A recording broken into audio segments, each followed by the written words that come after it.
Good evening, everybody. Thank you all so much for coming out tonight. I'm Lissa Muscatine. I'm one of the co-owners of Politics and Prose, along with my husband, Brad Graham, who unfortunately had to be out of town and is not joining us. But on behalf of us and our great staff, we welcome you to this evening's event, which we are really excited about.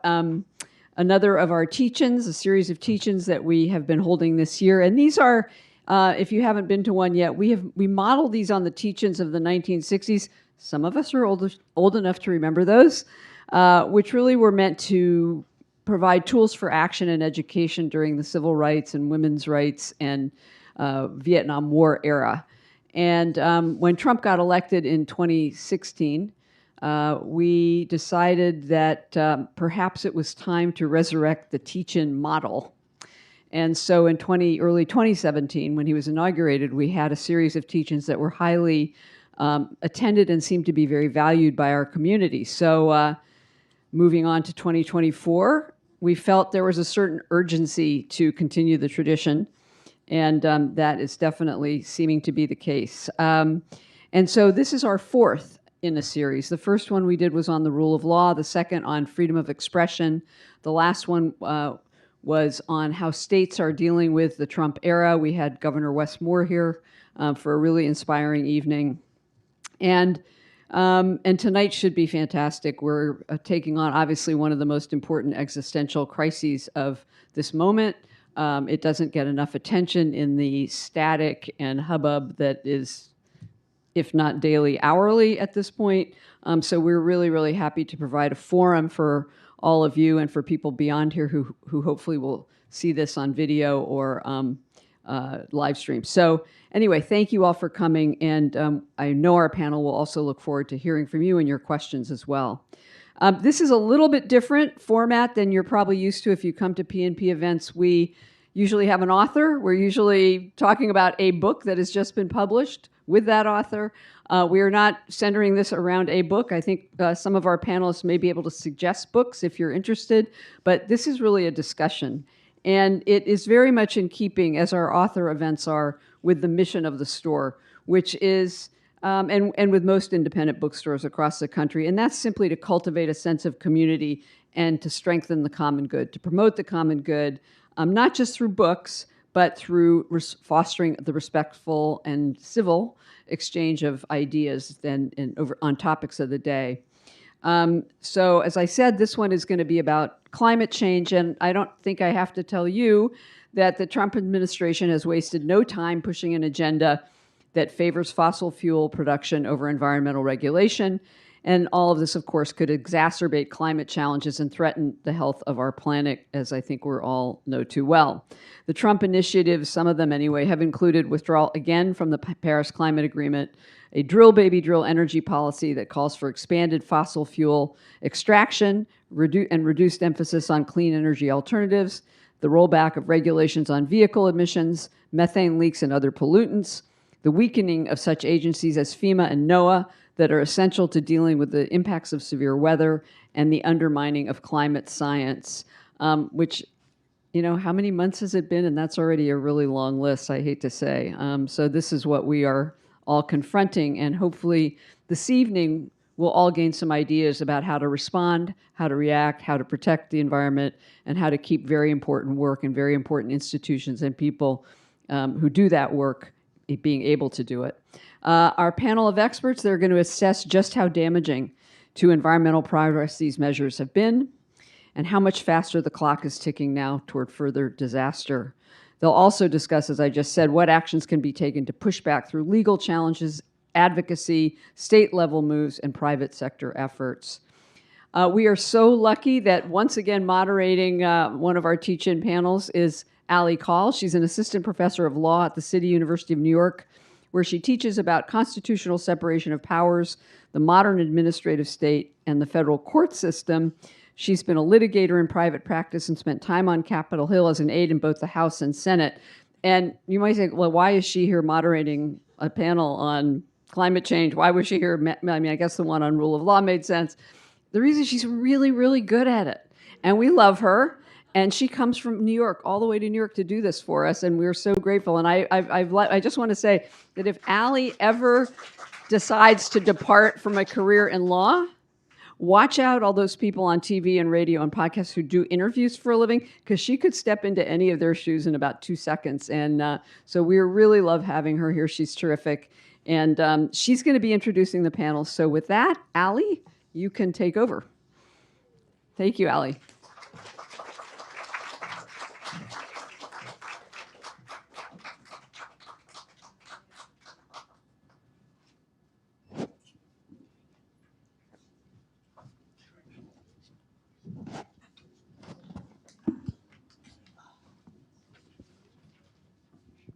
Thank you so much, Lissa. Well, no pressure on leading a great conversation tonight, but I'm looking forward to hosting this panel, and grateful to all of you for spending your Friday night having this important conversation with us, whether you're here in the store or joining us via the live stream. And we're especially lucky to be joined by our 3 panelists today. All of them have been playing active roles in addressing climate change, and they're here to help us understand the ongoing developments and what's at stake for our planet and for the economy. So as you may know, we will have some time for questions at the end of the program. There's a microphone here at the front of the room. And so if you want to think about questions you might have as we go through, that'd be great. I will let you know when we're getting ready for the question portion of the program, and you can come up to the microphone and ask your question. We would just ask that you hold your questions until we get to that point. So with that, I'm going to introduce our panelists. Neela Banerjee is NPR's Chief Climate Editor, where she manages NPR's Climate Desk. Neela previously spent 5 years as a senior correspondent at Inside Climate News, where she led the team that revealed how Exxon conducted its own ambitious climate research as far back as the 1970s. She's also worked as a reporter at the Los Angeles Times, the New York Times, and the Wall Street Journal, covering diverse topics including global energy, the environment, the Iraq War, and Russia. Manish Bapna is president and CEO of the National Resources Defense Council, the NRDC, a leading NGO with more than 700 attorneys, scientists, advocates, and policy experts. And they are confronting interlocking climate, health, nature, and inequity crises that are facing the world.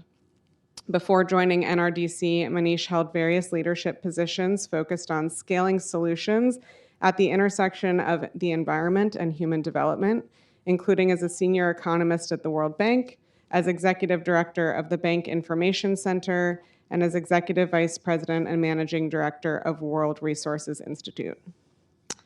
And Monica Medina is an Arnold Distinguished Fellow at Conservation International.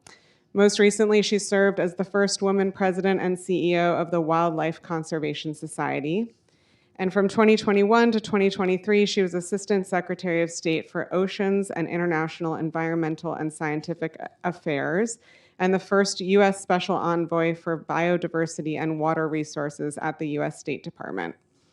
She's had a long career in environmental law, policy, philanthropy, media, and advocacy, including as a small business owner and an adjunct professor at Georgetown University. So thank you to all of our panelists for joining us tonight.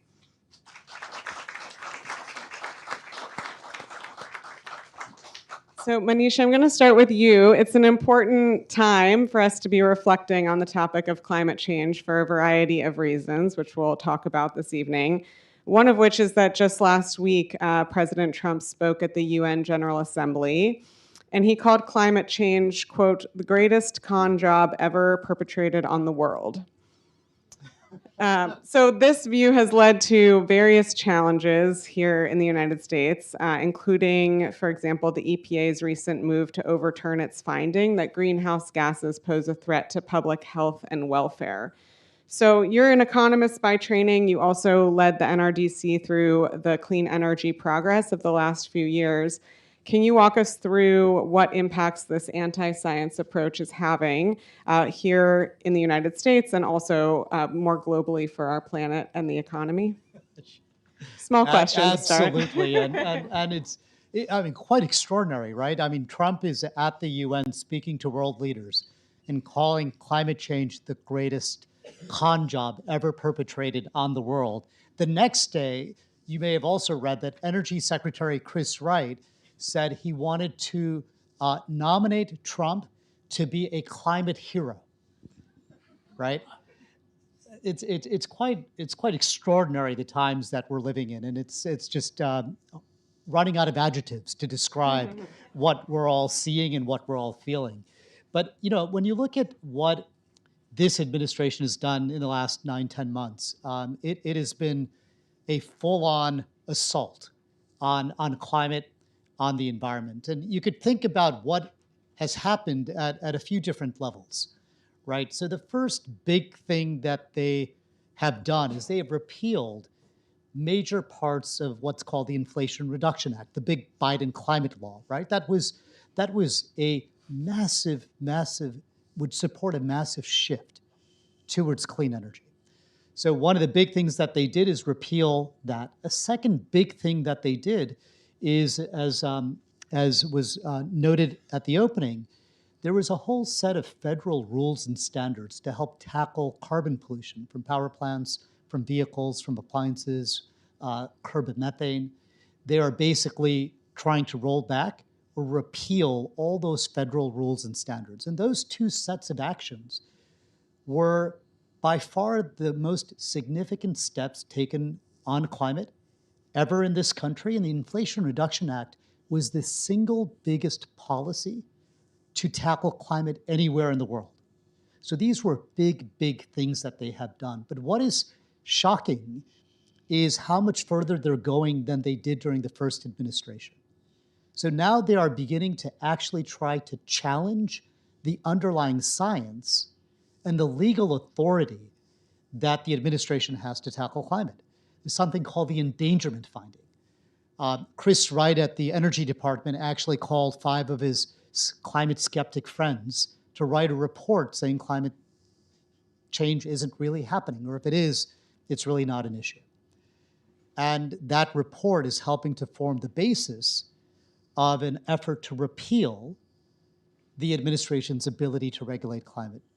And then on top of that, the other thing that is quite damning is the hollowing out of the institutions that we all need that protect people on planet. I'm sure that's been a topic of conversation in previous sessions. So you have various layers.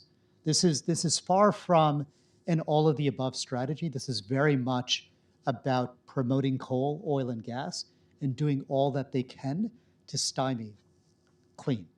So what are we doing in response? Well, I know we're going to get into this in much more detail, but just to give a little bit of hope against that scenario, right? First, I think the big thing that the environmental movement, including NRDC, is doing is litigation, the courts. They can still be used quite effectively to at least to slow down some of the worst excesses of what this administration is doing. During the first administration, Trump 1, NRDC took the Trump administration to court 160 times.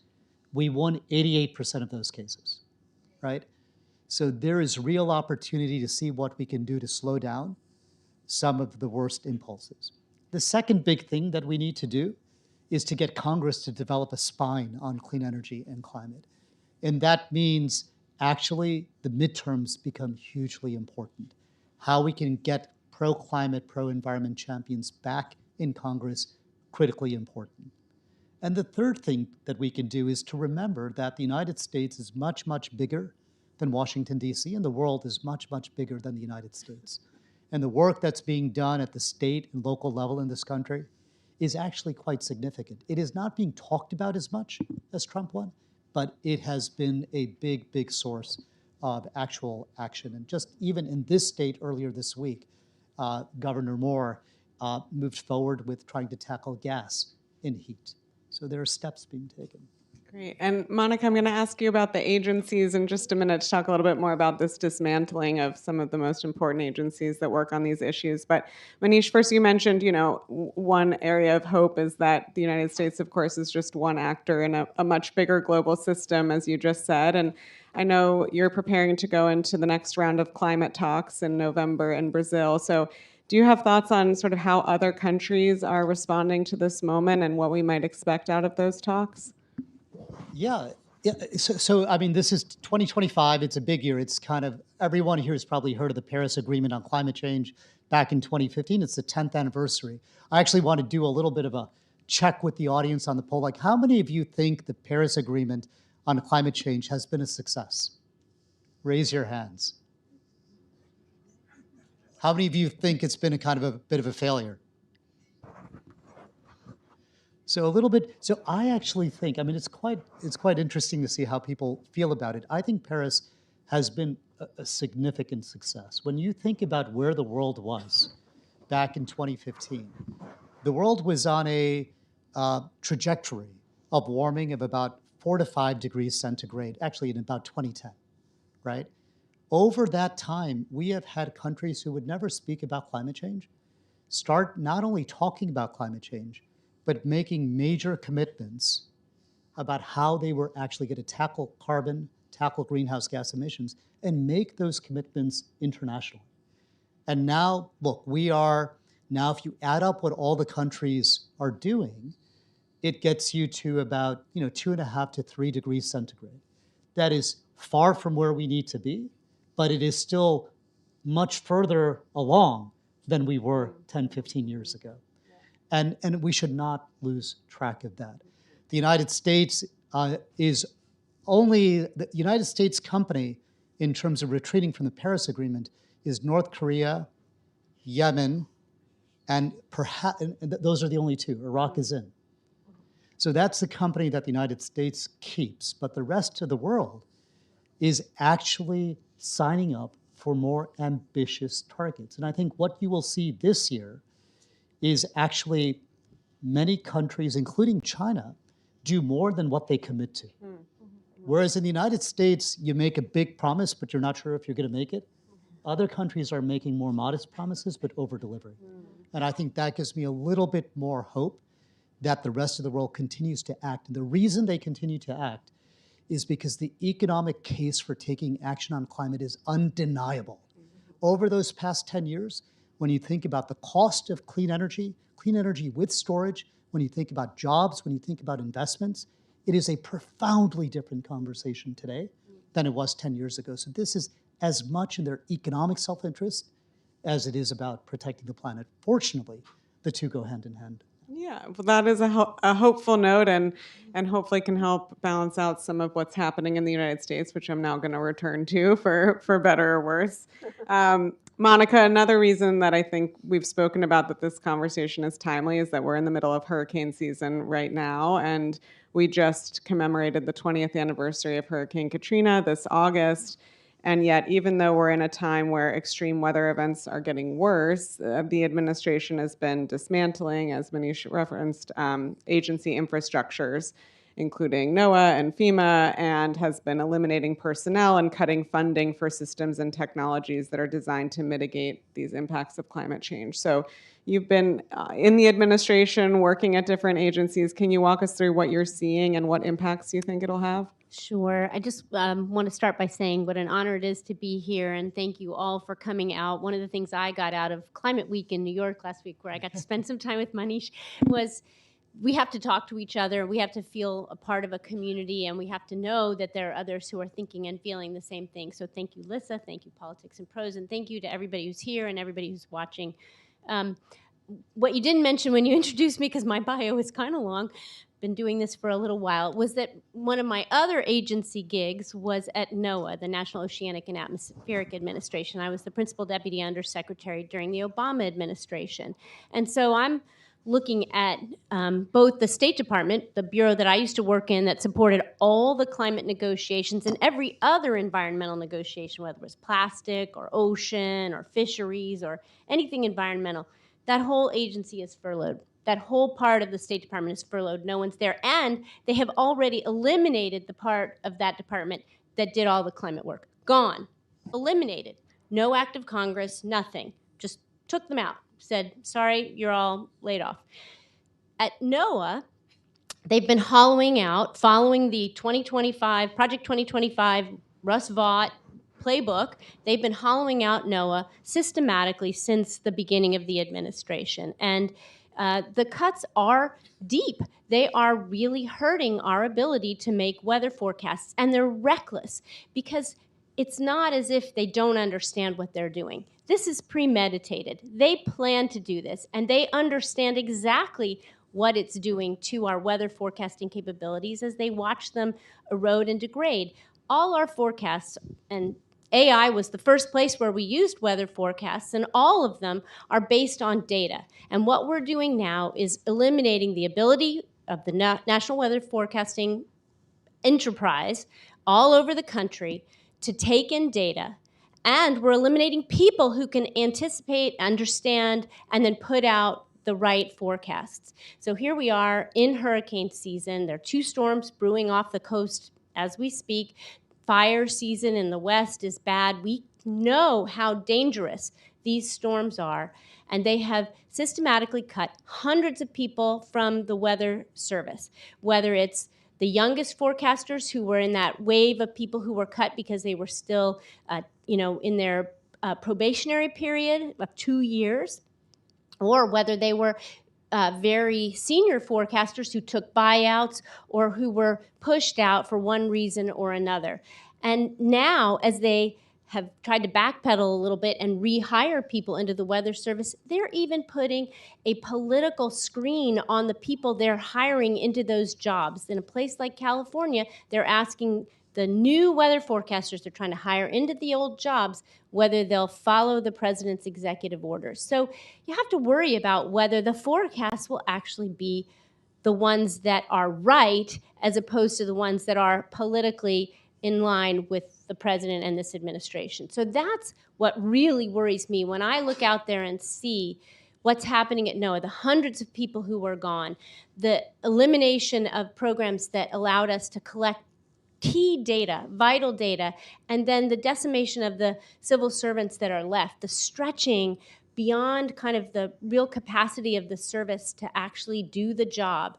And think about it. I mean, people think their phones have these weather apps, so, it won't matter. But all of those forecasts depend on the Weather Service's basic forecasts. And none of those private services will give you a weather watch or warning like those hurricane warnings until they get that signal from the National Weather Service. So as we degrade, we are hurting our capability to understand where storms are going and how powerful they're going to be, how fast they speed up, and every minute matters. Every minute matters. Every minute we can get a forecast out that's more accurate and earlier, we save lives, we save property, and we do the job that the people expect when they pay their taxes. And it's pennies a day for what NOAA provides. Pennies. Well, related to that, something that's come up in most of our teach-ins so far is the question around misinformation. And, this has come up in the context of social media and also, the legitimacy of the press and attacks on the press. But I'm wondering, obviously, as we're dismantling these information systems and reducing funding for research and science, the climate area has been one full of misinformation and disinformation. Is that something you're worried about seeing more of given these cuts? Oh, absolutely. I worry. I mean, you saw it.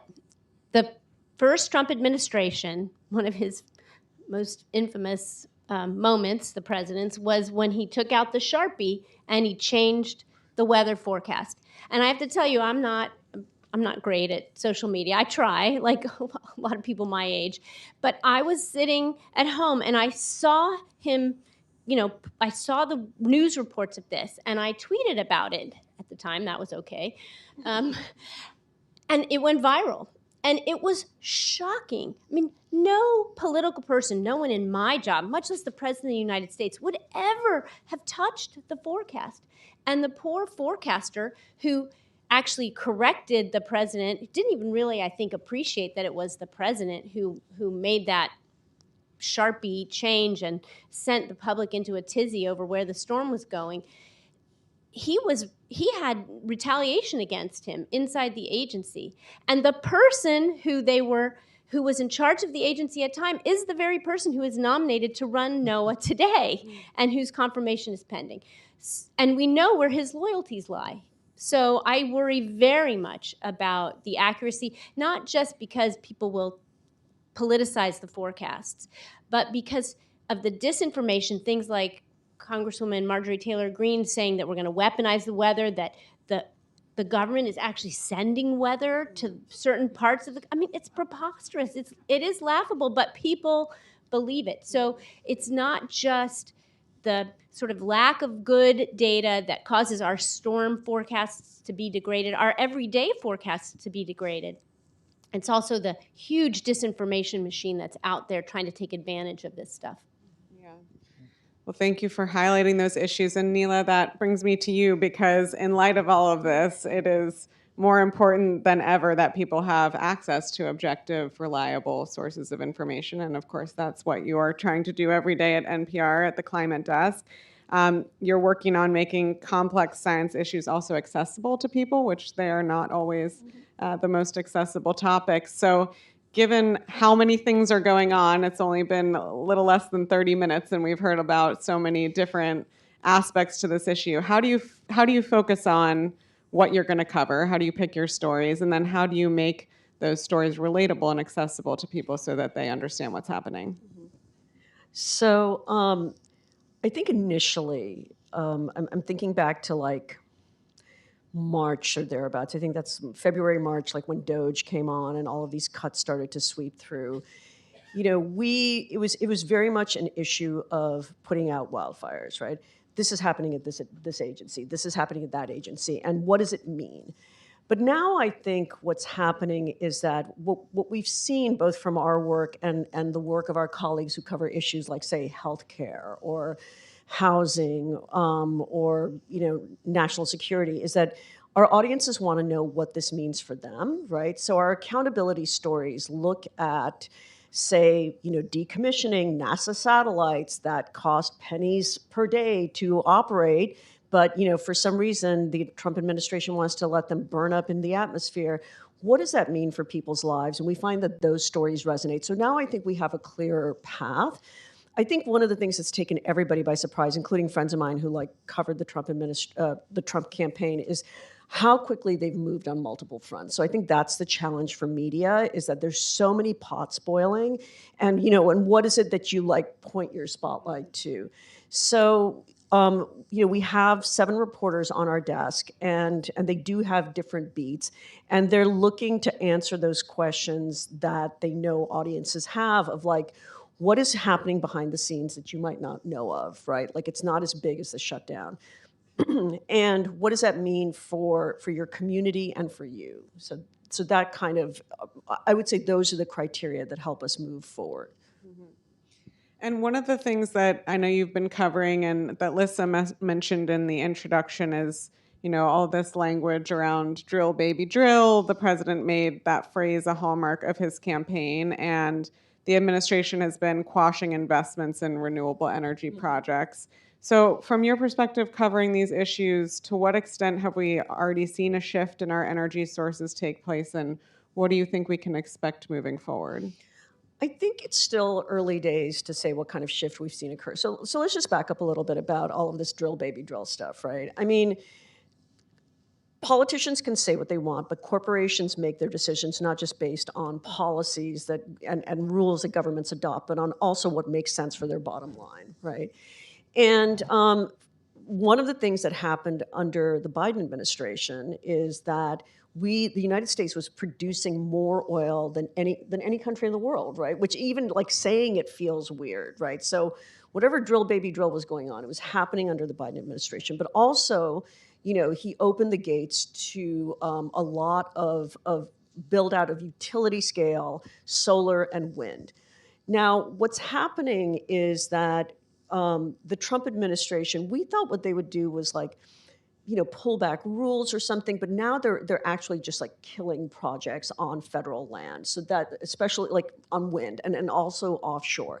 So it's still I know it feels like it's been a long time, but it's still early days. So it's hard to tell like what that's going to mean for, say, power reliability in the communities that we're depending upon, offshore wind in, say, like New England, for example. It's hard to tell what that means for the companies in those areas where they were relying on factories and docks and such being built. Some of this is being litigated. Some of this is still played out pretty quickly, but the impact is still some time away. What you're seeing is that, corporations don't seem to be terribly interested in drilling more holes in the United States, oil and gas corporations, maybe smaller ones, but the big players aren't and haven't been for a long time because it's really expensive. And most of the easily accessed oil and gas in this country, there's fracking onshore and offshore, it's really expensive. So they go to other places. And one of the interesting things we've seen, you guys were talking about the endangerment finding, right? Which was this seminal determination by the EPA that carbon dioxide can be regulated under the Clean Air Act, and that is what the Trump administration is trying to dismantle. What we found in our reporting is industry, including big oil and gas companies, don't want this to happen. They have actually publicly said they want the endangerment finding kept in place. Why? Because they are being sued by states and localities all over the country. Those suits are happening in state court. And so far, the oil and gas companies have tried to move that to federal court, saying that regulation of carbon dioxide is a federal matter, right? Look, we have the endangerment finding. It's a federal matter. They've been losing those cases. Those cases remain in state court, right? And they're still being litigated. They haven't lost a case yet, but they've been losing that fight to move it to federal court. They've stayed in state court. This makes it even harder for them if you get rid of a federal determination that carbon dioxide should be regulated at the federal level. It makes it harder for oil and gas companies to argue that these lawsuits need to be argued in federal court. So they're stuck back in the state courts. It's harder for them. It could cost them billions of dollars in damages. So you have industry, diverging from diverging from the Trump administration, which frankly they did the first term too. Big oil and gas companies wanted the United States to stay in the Paris Agreement, right? It gives them some measure of certainty. Mm-hmm. But there's a different kind of set of priorities driving the Trump administration that even like the biggest companies, the Exxons, the Chevrons, and others, don't really have that much sway over. I mean, they have sway over other things, but not on some of the things that we're discussing here. Mm-hmm. Yeah, it is really interesting, this role that private industry has been playing. Even I remember at the beginning of this year around the electric vehicle regulations, there's a desire for certainty. And so although certain manufacturers might have opposed that move toward electric vehicles initially, now that companies have reorganized their business plans around producing those vehicles, they're not always as big of a fan of having those regulations rolled back. And this is another example of that. I mean, I guess, but it's also like, the Biden administration was also trying to help the build out of charging stations and charging networks, right? And now I'm not quite sure where that stands with, the Trump administration rolling back all of these incentives. So, it's a lot has happened. They've moved very fast in ways that surprise everyone, including seasoned political watchers. So, but the implications of this are going to play out for a time, and I don't feel confident saying this is going to happen or that's going to happen. I mean, we're still watching it, and we're monitoring it. And I will say, like, sometimes when we report on this stuff, it actually occasionally makes a difference. So that keeps us going, right? Like one of NPR's reporters did a story, like we were discussing this earlier, about how the Defense Department has historically shared observational satellite data with NOAA to help with monitoring storms and weather formations. Then they decided to stop doing that. So somebody talked to us about it, right? And so we did this story. And then a few weeks later, the Defense Department reversed its decision and said, "Okay, we'll keep sharing this with you." So it gives us as journalists motivation to keep going, because occasionally, for whatever reason, we do not have a view into the reasons why, they will change things and maybe continue to protect, the public interest. Great. Well, did either of you want to weigh in on the question around the energy sources? It looks I, like I that, will yeah. just say one quick thing to add on to what Neela said, which is that surprisingly, during the Biden administration, we actually got a climate treaty ratified in the U.S. Senate because business led the charge to get it ratified. It was called the Kigali Amendment. It had to do with HCFCs, HFC, This is right? super You know, pollutant. you're the Comes out of our fridges and air conditioners, right? Yes, Yeah. it was all air conditioners, and we worked very hard behind the scenes. No one knew the Democrats were actually, working with industry, working with the Chamber of Commerce, and we got it ratified, and it even got more than 67 votes because business wanted the certainty, and we'd been in the wilderness for 20 years while the rest of the world had kept going. That's where we're going to be. It's just we're going to be 20 years behind, and our businesses will be behind. And I'm sure you can say even more about this, Manish.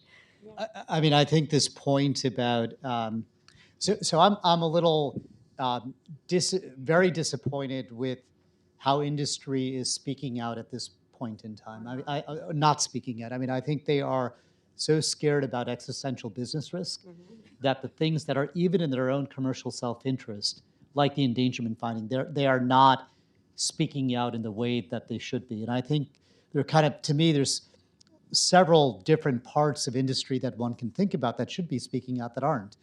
You think a little bit about the utilities, right? Utilities, if you want to get power onto your grid quickly and cheaply, clean energy is the cheapest, fastest to deploy energy source by far for the grid, and yet they're not speaking out as much as we would like. Technology companies that are all making their investments in AI and data centers that all are saying that they're going to keep their climate goals, which are some of them quite ambitious, aren't speaking out, right? We see in the auto manufacturing space, we don't see the auto companies who actually don't want to not have federal rules.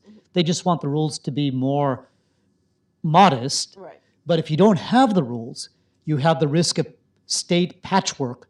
Right. That is a much more costly effect. And they also know that they need to compete globally if they want to have market share, right? But they're not speaking out.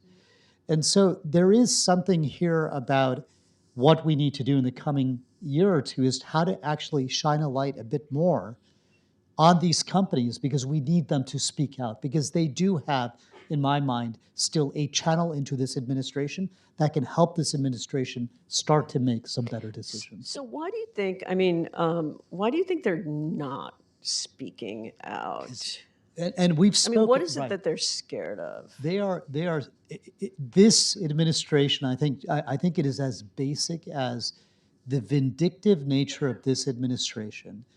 And we've had a number of conversations with senior leaders, CEOs of many of these companies, and my sense is that they are so scared of with just core business risk that speaking out on something like climate feels like it's not worth the effort. There's very little downside to being quiet, Right. and a lot of risk. But the funny thing is, like, the American Petroleum Institute had a substantive thing to say about the endangerment finding and how they're not crazy about the rollback of it, which is like years ahead of, like, say, what Meta, Apple, or Amazon are saying about things in their space, right? So they at least, but the bar is very low for corporate courage right now. Can I jump in here and just say, I think one way to get corporations back on the right side is for every one of us to speak up, because you know what's happening? Our energy prices are going up. They are up 10% this year. That's twice the rate of inflation. That's much more than the Biden administration. And people need to say it, because that will put pressure on corporations, and that will put pressure on politicians to do what they need to do. The fact is, as much as we like clean energy because what it does for the environment, what it really does is lower the cost for the average American, and that's where you all can make a huge difference. When you look at the inflation over the past year, the single largest driver for household inflation were increases in gas prices. So this point about electricity prices, gas prices, natural gas prices, homeowners insurance. Yeah. Food. These are all things related to either not taking action on climate. Climate. Yet this debate about who's going to win the narrative around what is causing electricity price spikes, that is going to be a huge debate between this administration and the environmental and scientific community. They And who call it a wins that scam. debate? They call the green energy thing a scam. The scam is actually oil and gas and old fossil fuels that are driving energy prices up. It's like a funhouse mirror. Well, I mean, and that's like one of the things, like, we get asked all the time, like, what is a climate solution? What can we do? And one of the things that we keep hearing from experts, and we've written about it at NPR, is that, go to Public Service Commission and Public Utility Commission meetings are so boring, but that is where decisions get made about your rates and where you have influence in a way. And especially, as a resident of DC, it's not like I have congressional representation, but if you go to these places, these meetings, this is a particular solution. You can speak out, you can hold them accountable, you can bring information back to your communities. So I agree that is that's one of the solutions to be looking at. That's a really helpful start to my next question for you all. And after I ask this one, we can take some audience questions. So if people want to start coming up to the microphone, that would be great. But you've gotten us started with some ideas about what we can all do and also areas of hope. So we've talked about what other countries are doing, what private industry can do, even if they're not doing it. And Manish, you mentioned a little bit about what Maryland is doing and state and local actors. And you both gave us some ideas about what everyone here in this room can do. But I'm wondering, one tension right now is just like the fear that you mentioned of speaking up. The retaliation is very real. And also, I'm sensing a bit of disillusionment from people around the value of engaging with this administration, through notice and comment rulemaking, for example. Is it worth really submitting a comment? Are our voices really being listened to? So what would you all say to that? And what kind of concrete things can we do? Is it calling our members of Congress if we are lucky to have them and not living in DC? Is it going to these hearings? How do we get private industry to speak out? What is the mechanism for doing that? And what recommendations do you have for people? I can start with one that's, I think often what people think, what can I do? I can recycle. And people wonder, is that really connected? And yes, in fact, it is. One of the most interesting to me places for us to get these critical minerals that we need so much is what often is called urban mining, which means all those batteries that we all own can be recycled and those minerals can be used again. Only if we create a market, but we can help create that market. The same thing with plastic, which is petroleum derived. And the sad truth is we had a global agreement on track to be negotiated and it fell apart. Hopefully it will get back on track. But continuing to do those things that are in your power, recycle. Don't waste food. Another huge problem is methane coming out of landfills. It comes from a lot from food waste. There are things that everyone can do. And I think the biggest thing, and people talk about this a lot, my friend Catherine Hayhoe, who's a very prominent scientist, talks about the power of our own voices and talking to others around us, because people don't appreciate that this is an electoral issue. Climate change doesn't often register, but it's the hole in every other bucket. It's why our insurance prices go up. It's why home prices are up. It's why gasoline is costing more, because we're not doing the things we know we need to do. So I think there's a lot we can do as consumers and as sort of citizens being politically active. Maybe just to build on that, in addition to talking with others, I want to just build on the opportunity at the local and state level, right? I think that is where public utility commissions, county councils, state legislatures, these are spaces where actually a few people can make a big difference at what happens at the county level or the state level. It is quite striking how dozens of people can actually move legislation. And one should not underestimate how important cities and states are to actually decarbonizing the economy, to tackling climate change. If you just take one step back, Coll despite what this administration is trying to do, keeping coal on life support, the economics, the public health implications, like coal, I think is pretty clear what's happening. But natural gas is a big challenge. But the interesting thing about natural gas is many of the levers one would use to tackle natural gas sit at the county, the city, or the state level. There's incredible opportunity to do things at that level. And so that would be the piece I would say that is a real high return on people's times.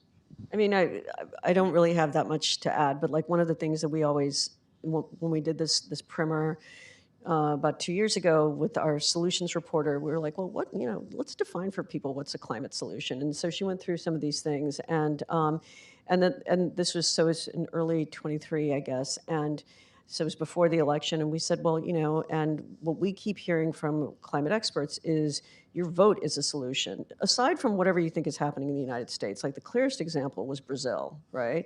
Under Bolsonaro, I mean, like deforestation is a huge problem in the Amazon under successive regimes, but it's fallen a great deal under Lula.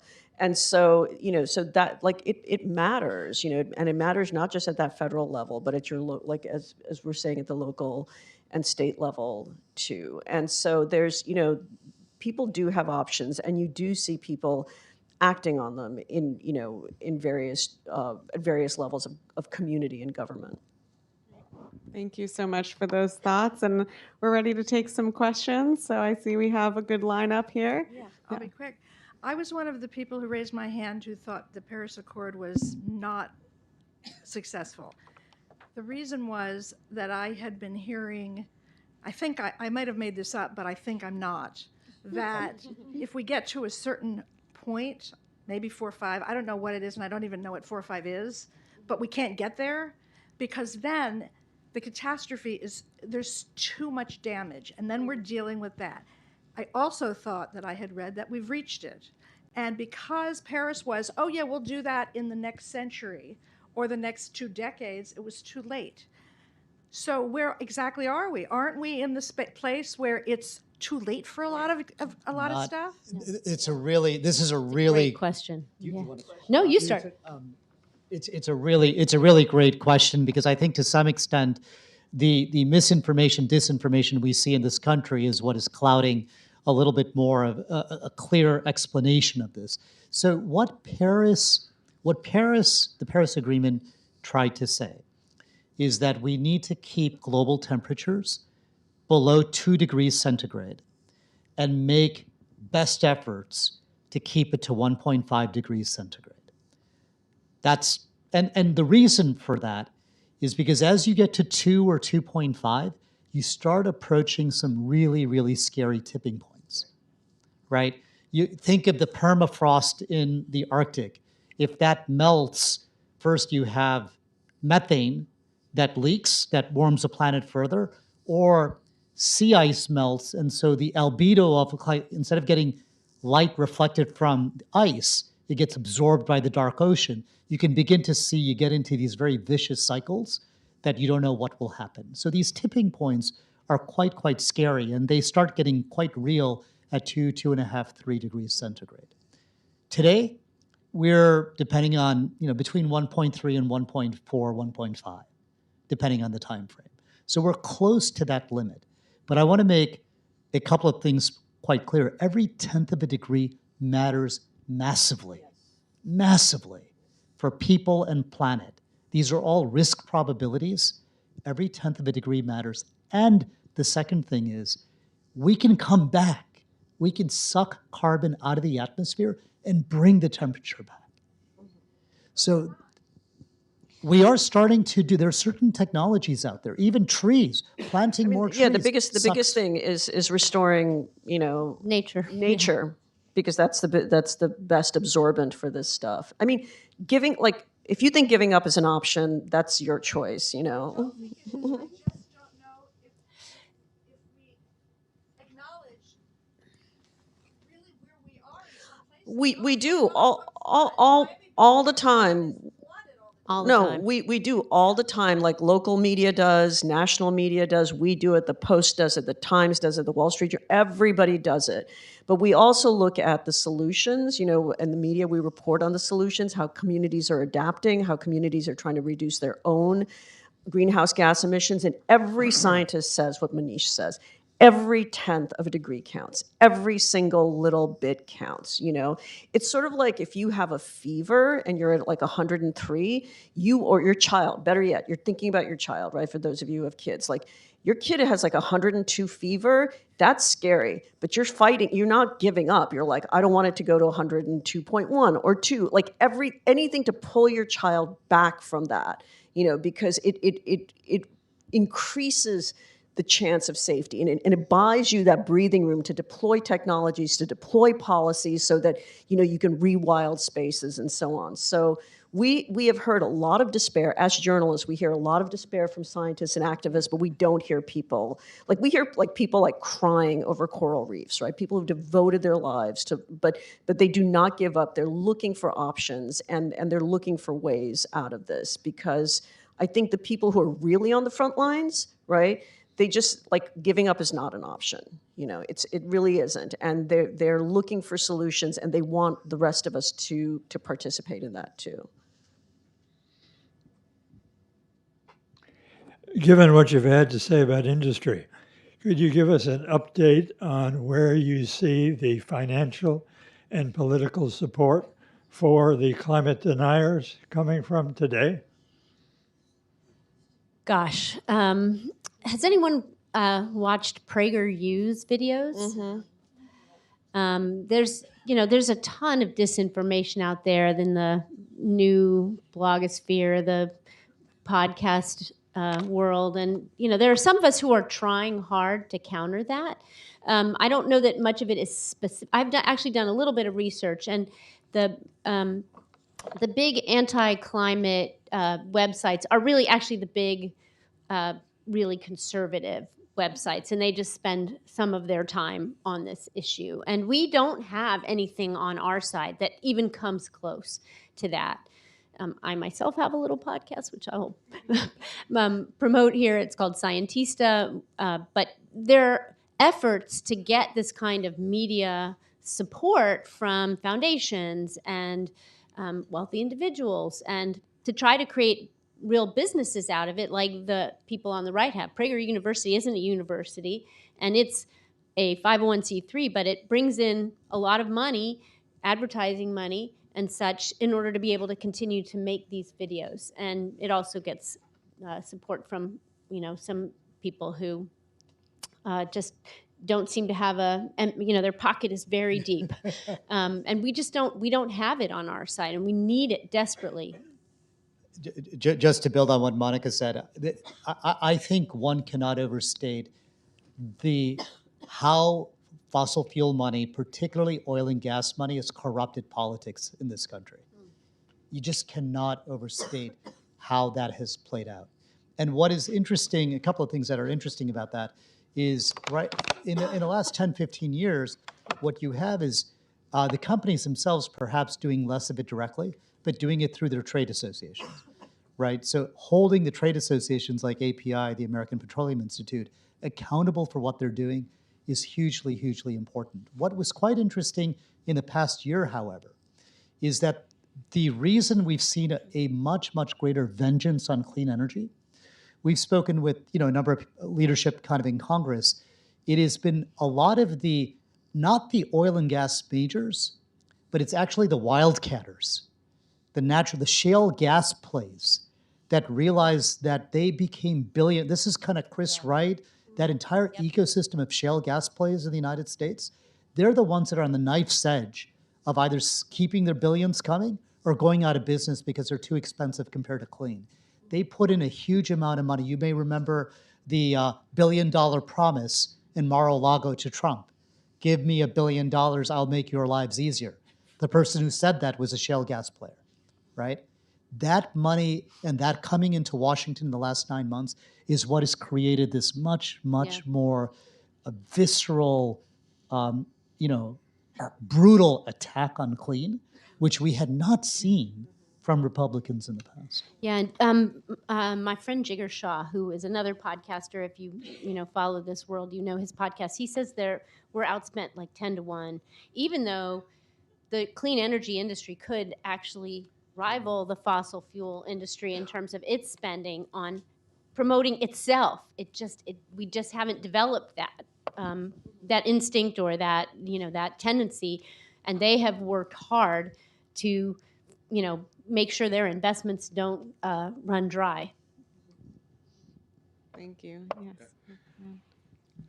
This administration attempted to gut federally funded biomedical research, cutting NIH by 40%. However, because of a well-coordinated campaign aimed at Republicans, not crazy Republicans, or, well, somewhat crazy Republicans, moderate sort of, the result has been that this has been thwarted. I mean, NIH is going to be funded probably at flat funding. So is there an equivalent that you can do in environmental causes, which are actually much, much larger than what I'm talking about, where you could prevail upon sane Republicans and Democrats to do the right thing?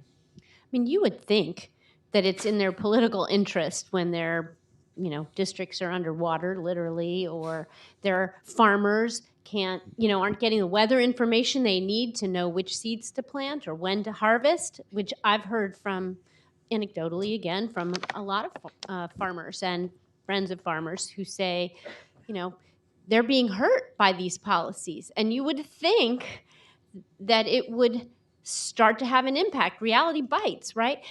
But so far, the president has been able to demonize this issue in a way unlike any other, calling it a hoax. And it's complicated to explain to people, no, it's not a hoax. But you think, oh, gosh, they can see it. Everyone can see it for themselves, the extreme weather we're up against, calling it a scam. But again, their energy prices are going up, or saying it's stupid.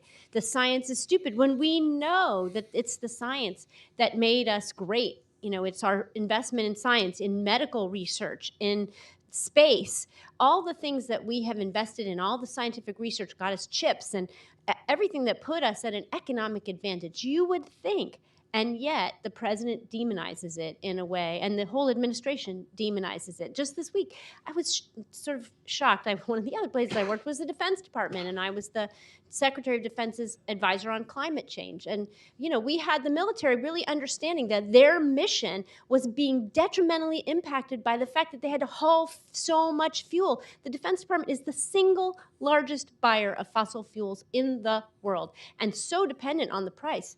Every time it goes up, the bill goes up to all of us, right? So they wanted to cut their energy costs and to make their troops safer by not having to carry so much fuel across the battle space.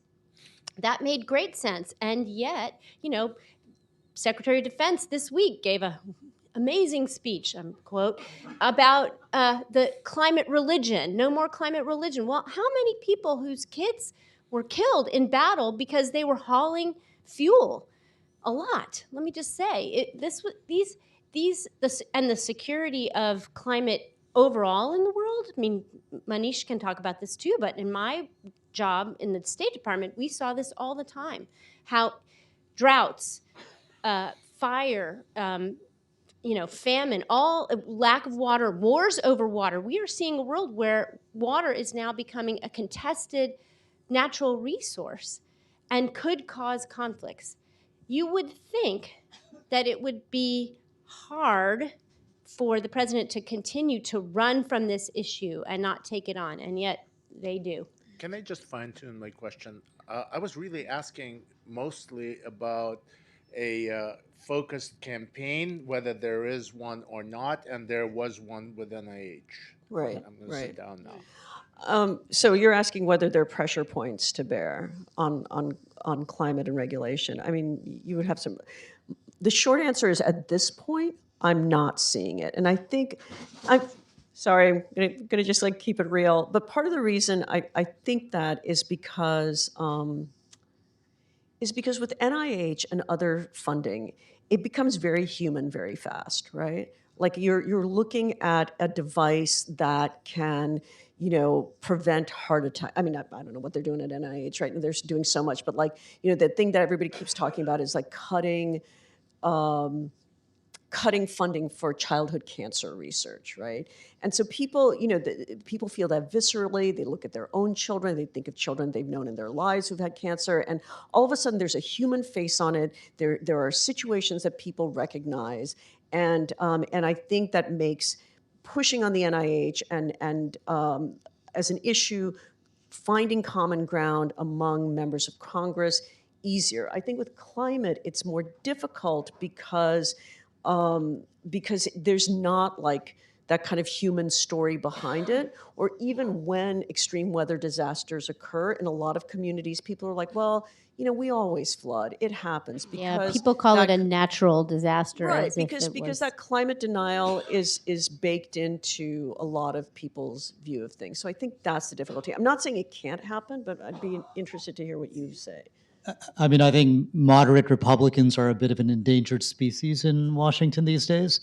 But there was an attempt during the reconciliation bill to try to speak to moderate Republicans because 80% of what they cut from the Inflation Reduction Act were investments flowing to red districts or red states. Right. So you had this very counterintuitive situation where most of the benefits of that law were going to red districts and red states, and yet the Republicans, they cut not all of it, but they cut much of that bill. And I think that has to do with this dynamics between what moderate Republicans wanted and what the MAGA kind of side of the Republican Party. And what the president wants. What the president really, wanted, like and this gets back to the right. Corruption in politics is what led, in my mind, to the outcome that we saw. This was a very much a Robin Hood in reverse bill, right? Yeah. Anyway. I think we're getting pretty much close to time, but if are there two more questions here? Three? Okay. We can maybe take all three if you want to ask them in a row, and then you guys can respond to what we are able to have time for. Okay, thank you. I'll try to be quick too. I just recently graduated from college in LA County, so very nearby all of the wildfires. And I was very much exposed to the fires as well as exposed throughout my high school experience and college experience to climate, like youth climate activism and youth climate movements. And from my experience, it's very led by white people, first of all, and also not very effective. Like it's all about divestment and just saying that we need to have change, but what exactly change do we need to have? Mm-hmm. So my question for you all is, do you feel like these organizations, for example, run by Greta Thunberg or all of the social media movements right now, are these effective? And if so, which ones do you recommend being a part of? Great. Well, if you don't mind, let's take the other ones, and then I can summarize. So, do you want to ask your question? Thank you so much. Sure. My question is hyper-local. So in my neighborhood, I see flyers for the We Power DC movement, which is an attempt to make a publicly owned power utility within DC. And I'm curious if that is a climate solution or what questions I should ask when I'm thinking about getting involved with it. Great. Thank you. Hello. My question is, why isn't there a clarion call in reference to what you're talking about and on a grassroots level? You're talking among a group of people probably that are the intellects, but how about the people that are working? They have no time to know when or where things are coming from because they're trying to put food on the table. So where is the grassroots people, the powers that be, that are taking the initiative to tell us what is going on, to go down and break it in a level that I would say to you, you're putting food on your table, but if you don't at least try to go and vote or whatever you have to do, because there is no clarion call to the people that are not in this room. And those are the people that will be affected the most when whatever is going to happen happens. They will be the first. Katrina has showed that. Right. So I understand when we do intellectual conversations, but I think we need to get up and go door to door to let people know this is real. Right. So, to answer your question about that, I think the issue with a clarion call on any topic is that there's an assumption that we all hear the same call, and we don't anymore, right? Like I grew up when there were three TV stations and PBS, and now people information ecology is so fractured and atomized that what you might see as a clarion call in your spaces, other folks are not hearing at all. So I think the fact that there isn't a common set of facts and a common sense of what's going on is really important. The other thing, too, is that people are definitely, regardless of their income level, are feeling climate change on their skin, right?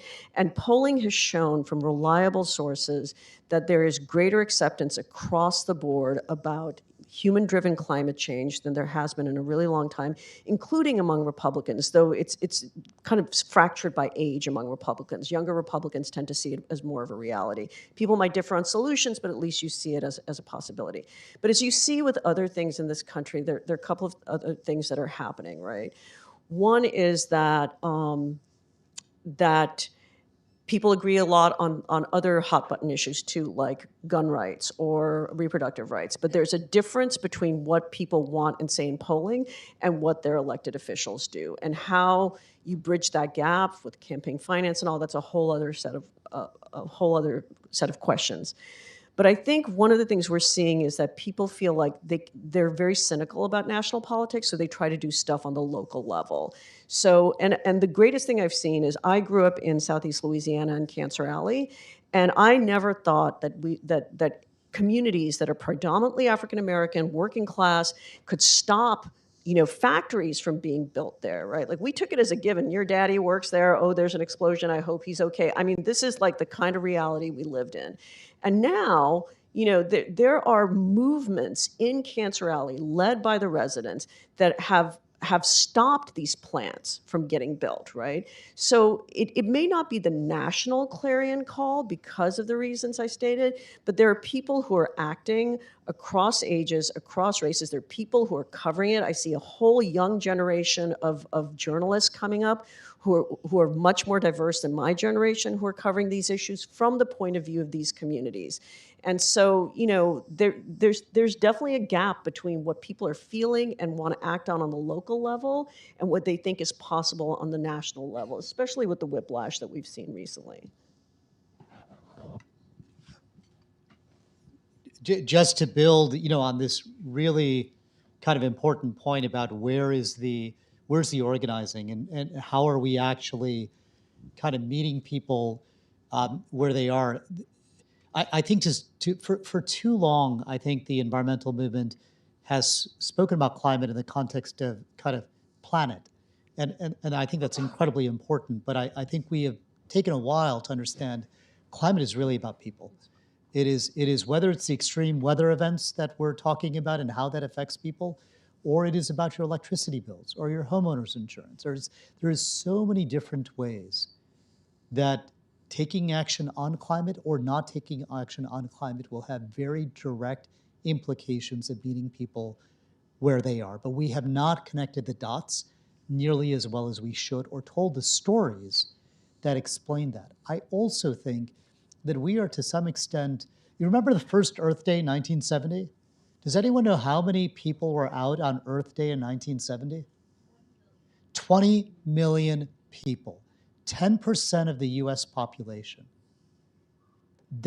We are still living off of that legacy of having that type of power, and we have not been able to replicate that. So this point about the importance of organizing again to create the political will to get the policy we want for the recent past, we think about what is the policy we need, who are the politicians we need to elect, and how do we, tell that to the people? We need to start with the people, build the political power to get the policy we need.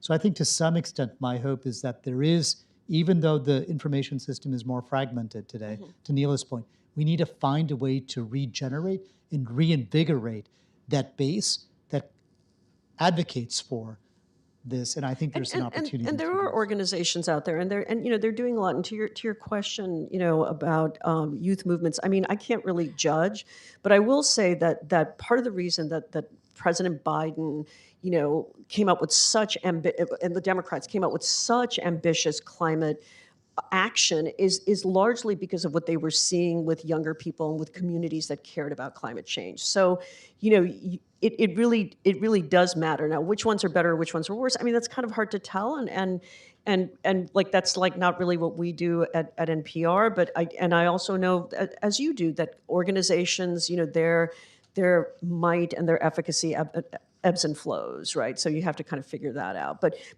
to say that that it doesn't matter or it hasn't mattered, I think you would be under a misconception.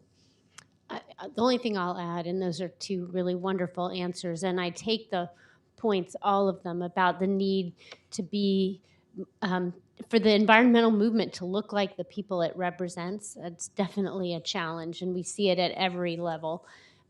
What I can say is I used to teach as well, and my students, I mean, I used to have so many kids who wanted to get into the class, and it wasn't because of me. It was because they care about these issues. They don't think of them as political issues, and we have to change that because I think they're disengaged from the political system. They're cynical. They're worried that it isn't going to help them at all. But they all do want to do the work, even if it's not their main job. I do think they're much more the youngest generations are much more environmentally conscious than those mine and just immediately behind me. Mm-hmm. And that gives me a lot of hope. The students I see, the young people, their energy, and Greta Thunberg, yes, is the most well-known, but there are millions of other kids and young people and people in their 20s and 30s who are trying to change things. And I think we in these jobs need to help lift them up. Right, and they're not even like you could be like some like finance bro working on clean tech, right? Like I know people like that, like so they're working to get financing for utility scale solar and wind and things like that. I mean, there are many ways to come at this to make the transition to a future with low carbon and greater possibility of preserving human communities. Like there are many ways to come at that, and it's not necessarily just in the streets or organizing.